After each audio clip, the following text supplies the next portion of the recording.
Hello! Welcome to my craft room. My name is Deanna Gonzalez and I just wanted to make this cute little card using a fun technique using the stipple brush. I thought it was called Stipple brush just reading it, but Carlos informed me, no, that's actually the stipple brush. So if you have one of these brushes, that's great. If not, you could always see if other brushes that you own would work. But it's a lot of fun, and I just use the re-inker. I believe it's the Crumb Cake, right? Yeah, Crumb Cake from Stampin' Up, as well as the Stampin' Up Crumb Cake ink pad to go along with it. And then I did go ahead and use the For You, the Hello here, and the Spiral Spins for the background paper, both from Stampin' Up as well.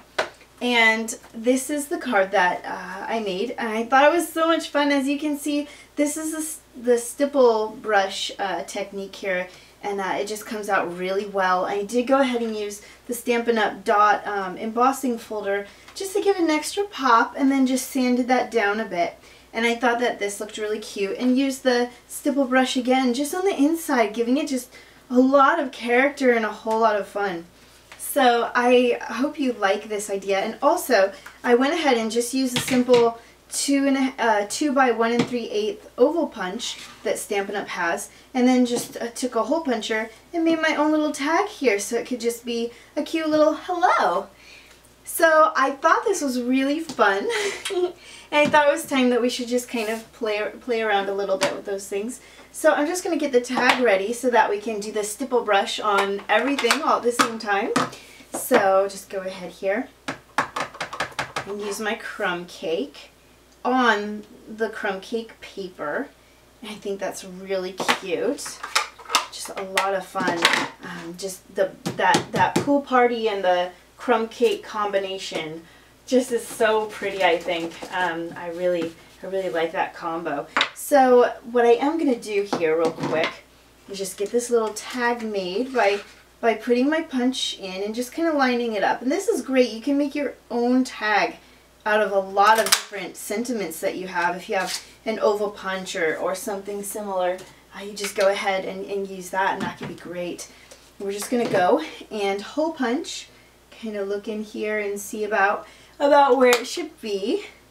And I like that. I loved the idea of going ahead and making a little tag that says hello, you know, and bringing that all in together. So this can be super fun to play around with. The stipple brush. I love it. So, well, actually, we should probably make our background paper first, because we are going to go ahead and just sort of make our paper and then stipple brush it. So get my little protect my workspace paper here, and my little swirly bob stamp. And I did go ahead and put this away, didn't I? Alright, so I'm sure if you've seen any of my videos, this is definitely something that you yourself are learning to have a lot of fun with. Just kind of making our own papers. Just going to go in here and get some of this done. Now, this is the pool party coordination, so the background will have a different color, which makes it really great for sanding. It could be a lot of fun. And I think that the neatest part about that is just the fact that when we emboss and sand it, it gives it so much to the appearance. Now I'm going to go ahead and stamp off and stamp on just to get a lighter circle involved in this. I just really want to get this paper looking very busy in a soft way. Soft, subtle busyness. But I do think this looks really fun, and I loved when I saw this stamp set that Stampin' Up had. I knew I was gonna have so much fun with it. I was like, swirly bobs in a circle. I love it. So yeah, I've just been having a great time with these little circle guys, and wanted to show you just a real cute, simple but cute card that I made with it. And I just think that it's just too wonderful. So what I would like you to do, if you want, you don't have to, you can always make this card without embossing if you don't have an embossing plate. But if you have the Stampin' Up embossing folder, if you just lay your paper through and run this through your Big Shot machine, you'll be able to get the embossed look. And then we'll go ahead and sand that carefully. If you don't have it, you can always use either a different embossing folder, or you could use, go ahead and use, you know, just a scoring, you know, scoring little things, or leave it alone, leave it as is. So I'm just going to go ahead and sand this a little bit, just to give it a little bit of character here. And looking pretty. And now we're going to be using the stipple brush. And I did go ahead and already do the inside so that it could be ready and dry and everything for putting it in, so, and save time. But I did want to show you the tag, what I did with that, as well as this, the outside part. So what I would do is just start with a little bit of the re-inker, and you know, just 1 or 2 dots should be good. There's a little fuzzy in there. And then I'm just going to do 1 dot at a time right now. Just kind of make a bit of a mess here. And when we do that, then we get a bit on the brush, but not too much. And we're just gonna be brushing from the outside to the in is how we want to do this. And it gives it that cute look, as you can see.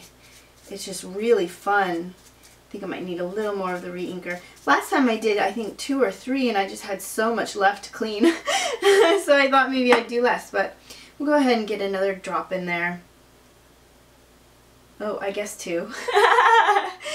But you can do this with so many of the colors and just kind of give it a lot of character. And you can use any re-inker from whatever company. So many companies have re-inkers out now, and it's fantastic because we can use it not just to re-ink our stamp pads that we have that we want to get working really well again, but you know, we can use it for these kinds of things, coloring, making our paint a different color, refreshing markers, you know, so many different things. But I think I'm using more re-inker this time. But as you can see, just brushing it in can give it such a cute look. And you can see how different this one looks. It just depends on how you brush it, and how much ink you have on what the outcome is going to be. And I'm just giving it a lot of fun character. I did sand the edges on this one, and then did the inking because I thought it might stand out a little bit more. But you know, as you can see, it looks good either way. Really cute. But it gives it that extra rustic kind of look. But you know, if you did that with say black cardstock and did like white re-inker, it would probably look more like a chalkboard look than something like kind of dirtied up, you know, with the brown, or you know, using, you know, even pool party on pool party kind of a thing, or you know, pink on pink. Again, you're going to get different looks with different colors, and it can be a whole lot of fun to play with. So just got that done. We put a little bit more here, running out of re-inker. Nice thing about this though is that it cleans up really easy. The re-inker is just going to come right off the brush and right off the bowl, so I really like that. It makes it easy. Whereas with paint, it can get stuck a little bit. So we'll just let that dry a little bit and go ahead and attach our centerpiece. And you could put a cute little sentiment in there if you wanted to, but I'm just going to leave it for my talkies, whatever I have to say inside. So just going to line that up. And I just really love the way that the colors come together, you know, the blue with the brown is just so pretty.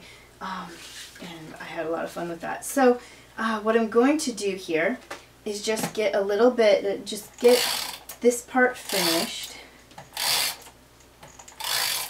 Alright, and take, I got the Pool Party Baker's Twine. I'm going to decide about where I want the knot to be.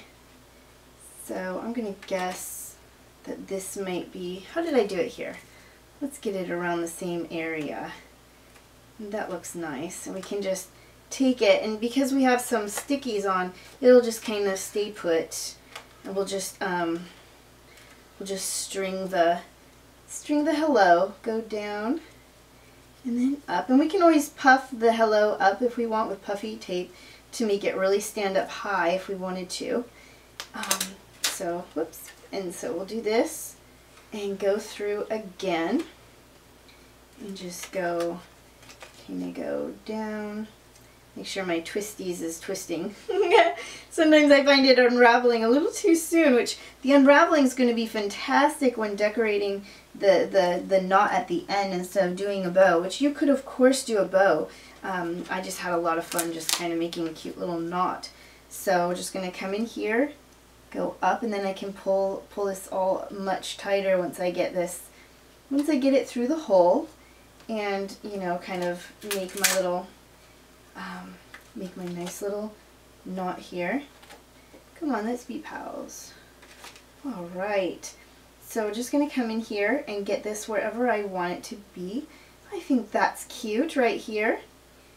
And then just get our little knot tied, and then just going to trim that off a bit, and then mess up our little knots here. Just kind of come in here and untwine them up a bit, and just kind of get them all like roughed and wiggling about, and just get those so that it adds some more dimension, more character, just more hello, I'm fun, you know. So as you can see, the little hello can move about right now. I would like this to go down a bit, just to give it a little more of a hey. And this is probably twisted, so just pull this down here and put this, go ahead and change you guys up a little bit. Probably should have been more aware of that before, but I think that looks really cute. And I will go ahead and just attach. And now I'm going to come in and just get a little bit of glue on the edges to make sure this is going to lay down fine and just look really cute. But this would be great for if you wanted to do like a bunch of thank yous. Instead of saying hello, just put down the thank you, and you could change it up colors to be themes. Like if you're going to do a lot of thank yous because you threw a party, you got a lot of fun presents, you could always do that too. But just going in here to make sure that the edges are going to lay down, not pop up and look all funny later. So just taking our little skewer guy thing, and we'll come in here, lay down our card, and get it all nice. And I really think this is super, super fun and cute, and gives it just like a whole bunch of extra added pizzazz, you know. So here we go, we've got that down. And then if we want the hello to stay put, we can always put some tape in there, or we could do a little bit of glue, or you know, puff tape. But I did tape this one down, but I'm not going to tape this one down. But aren't they cute? Don't they look fun? So I hope you like the idea of using a stipple brush, and I hope you'll give it a try and give your card just that extra little pshoo. So thank you for joining me today. I hope you have a fantastic day. I hope you're gonna craft, and come and visit me some more at my website and watch videos and have fun. Thank you. Have a great day. Goodbye.